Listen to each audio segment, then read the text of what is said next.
Wine had decided a lot of things to do today, but what she had not planned was this 6 feet 4 inches tall guy sticking up with her on a trip to shopping mall with the most sassiest expression and craziest dressing ever possible.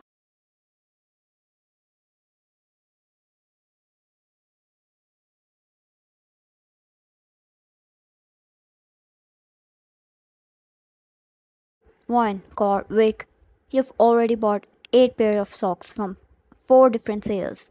Vic, those discounts were begging me. Besides, boss is going to kill me if I skip them.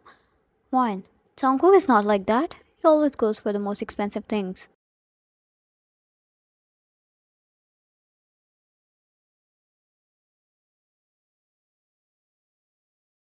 Vic raised a bro, sassy as always, grabbed the bag and tossed the socks in it. Vic, status differences, darling, but even that won't make me want him as a husband. The man's a walking thunderstorm.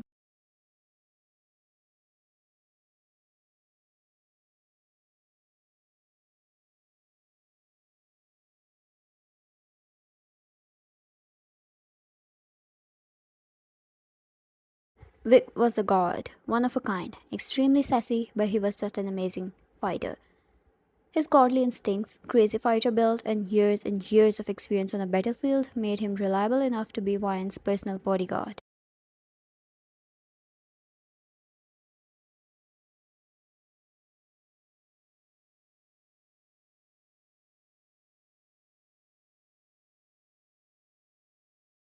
But he was dramatic.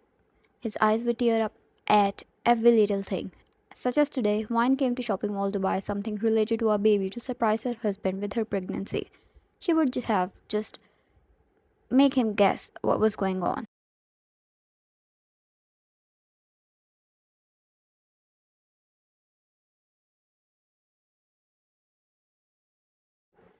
She squealed, looking at the cute socks with ribbon bows she held in her hand, imagining his hard, rough expression melting, but she snapped out when she heard a sniffle.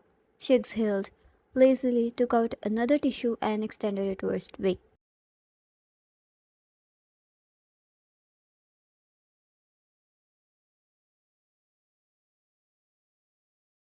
Vic, I'm getting to raise that baby with my own hands. One, geez, never. Keep a 10 feet distance from my baby. I don't want a crying machine in my home.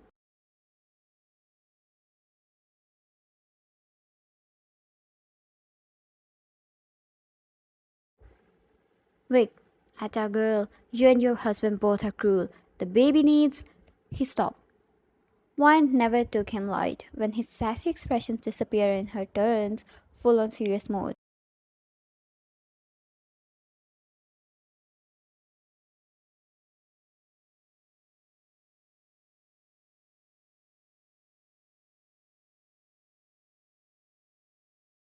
Before he realized what was going on, his hand went to his earpiece, his eyes scanning around. Nothing was wrong, visually at least. But his instincts were never wrong. He felt it in the air, the danger incoming.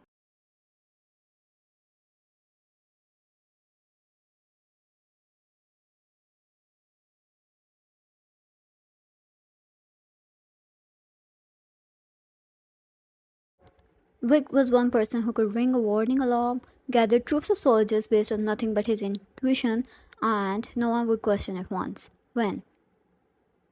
Something's coming. I need backup to protect the lady.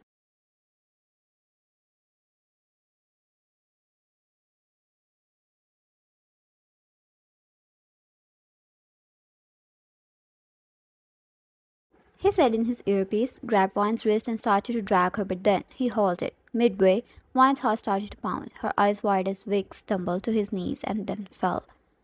Wine held him before he hit the ground, but this man was heavy and huge.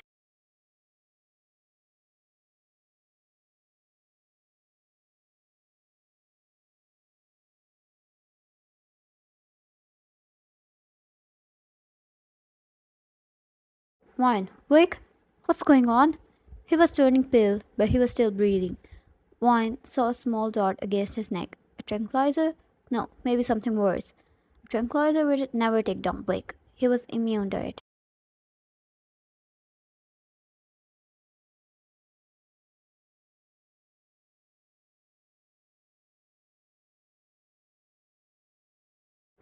As soon as Vic hit the ground, Wyan heard loud crashing sound before she could even process.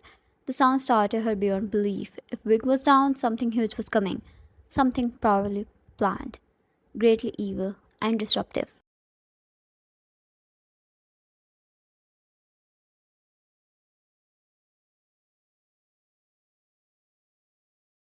But then another sound, a white flash so bright it almost blinded her. A blast on the floor beneath her. The ground and walls shook so badly, she covered her ears and shut her eyes for a moment. The impact scared her to bits. This was not normal.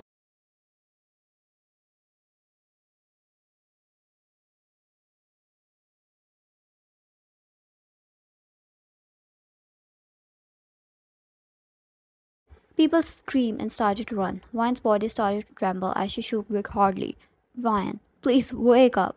How can I go without you?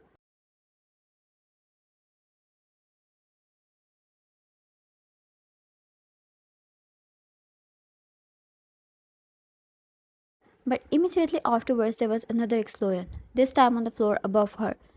And what she saw next was nothing enough to traumatize her for life. Broken body parts of human beings raining down those who were affected by the blast.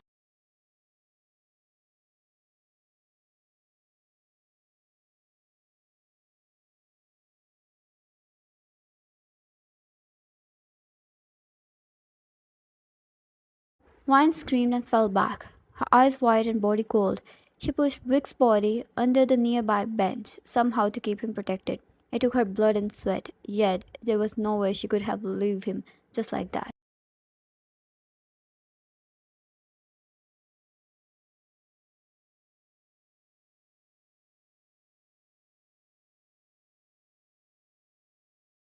As she stood up, she found people panicking, running, crushing other under their feet, just trying to escape themselves. Maya took out her phone from her bag with her trembling hands. Why was the security not here already when Vix already warned them?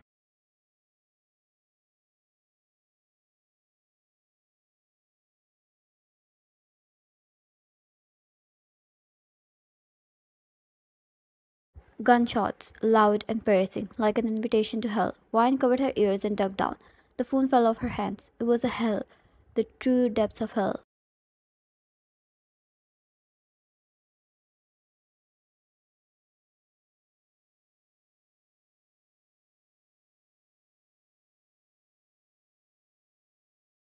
She stood up and ran towards the railing, but then she saw a lot of men entering the mall, blocking all the exits.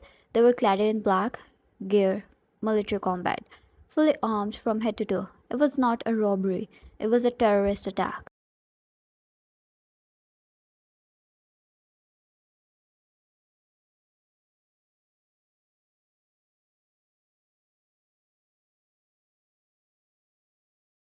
More gunshots, people dying, commands being screamed to get down on the floor or else be shot. Vine did as she was told. She needed to save the baby at all costs. She got down beside Vic, holding his jacket tightly.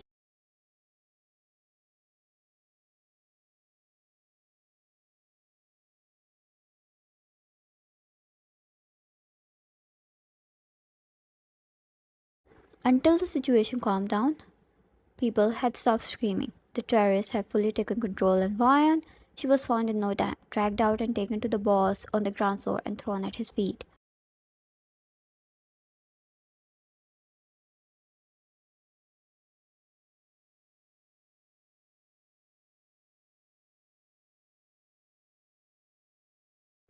Their leader was the only one without a mask. A deep scar ran down his face.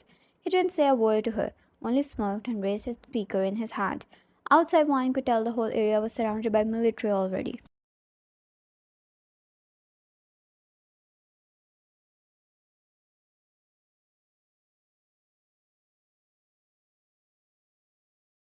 They made no demands, no money, no gold, literally nothing beside one man. Bring us John Jungkook.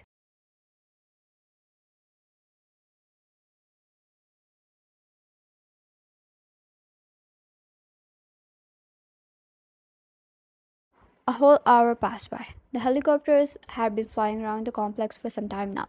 The military had completely surrounded the area. The snipers were in the position, but no action was taken as long as the hostages were in danger.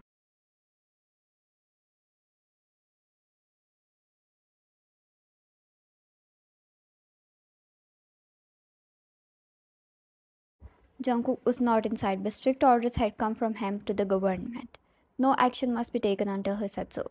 That was the only command they got from him, and then nothing else. Not when another hour passed by.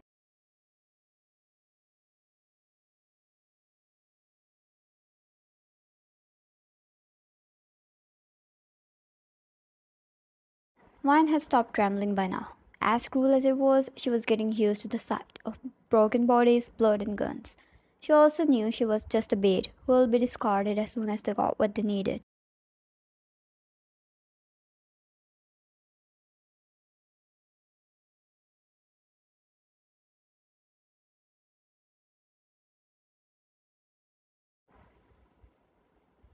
But that was the thing was, they were never getting Jungkook.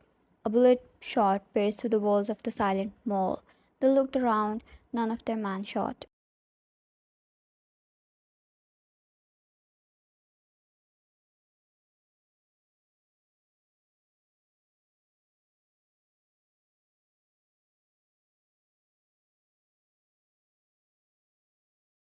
The leader immediately put wine on a gunpoint right in front of him. Jinwoo was shot. One of them yelled. Everybody took cover drawing their rifles out. The leader had the mic before his mouth.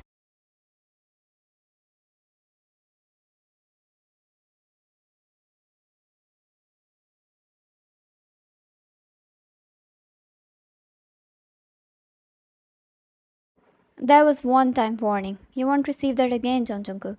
Try to act smart and your wife is going to pay for it. It couldn't be the government. Everybody knew who held the reins.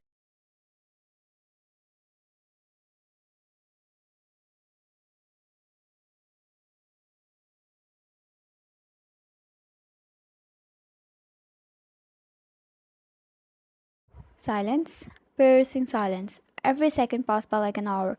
Anything could happen anytime. Everyone was highly alert, and then 5 minutes later, a body fell from the top floor to the ground, right before the leader's feet.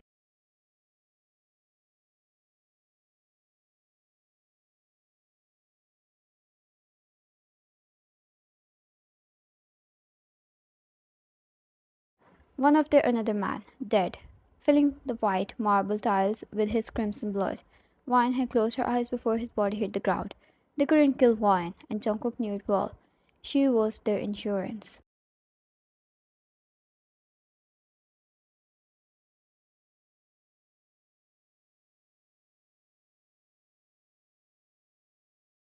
Their leader, Minho, clenched his jaw. He was not here for games. He moved the gun down to her leg. Minho, yeah, you can't kill her, but I can make her scream in pain. Try that again. I dare you.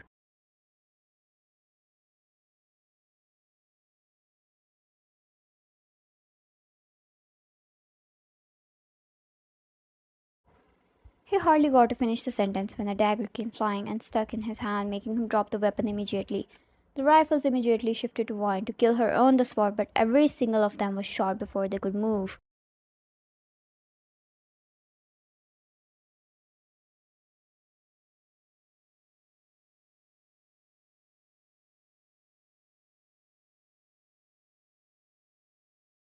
Every single man was taken down. More bullets, more blood, more dead bodies. A kind of horrific scene no one present there could move on from.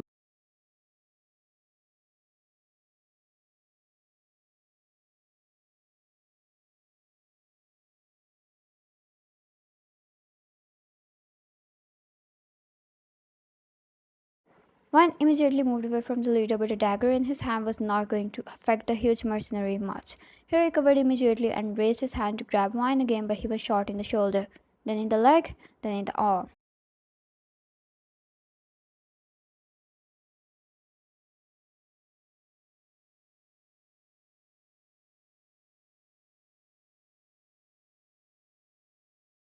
Practically everywhere, but safe enough to not die yet.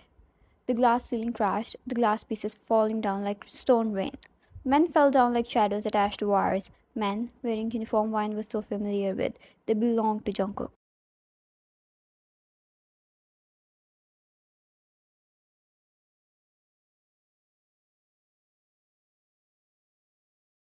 Mine's eyes filled up with tears. She was suddenly up in the air, two arms holding her as she was rushed to the safety. She looked up to find Vic. He still looked pale and out of his senses, but strong enough to run with a woman in his arms.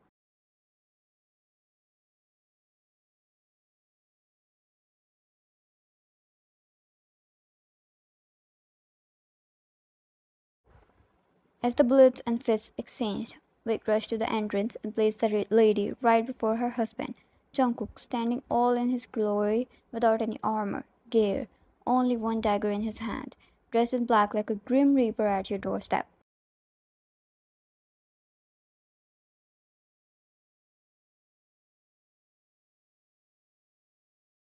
The dagger had blood running down to it. Jungkook had his eyes turned red, like a red moon on a night wolves go hunting. The mall situation was nothing before the hell he brought with himself.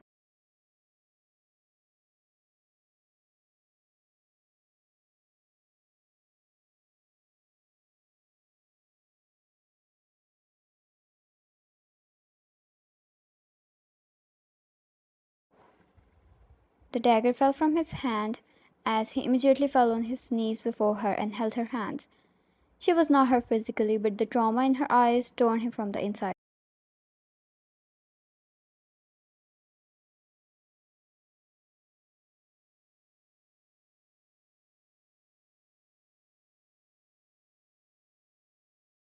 Mine slowly raised the tiny cube white socks in her hand, now filled with blood. Wine, I wanted to surprise you. A tear slipped her eye. It was a moment for Jungkook where all the violence inside and around him just disappeared.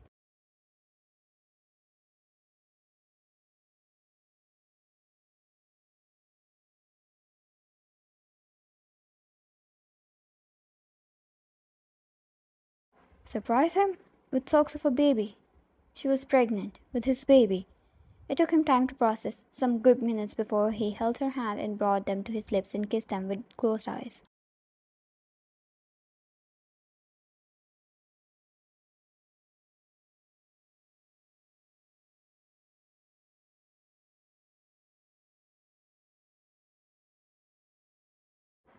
Jungkook, a ruined surprise is never going to decide the value of for this blessing. He kissed her head and took her in his arms, standing right there in the middle of war and blood without any shield. They were safe because he was there to protect her.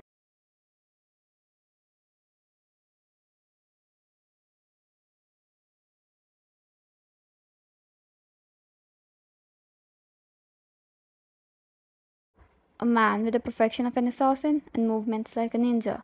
He was clearly capable of protecting him and his family. JK, I'm going to make you forget today, and I'm going to spoil you and the baby.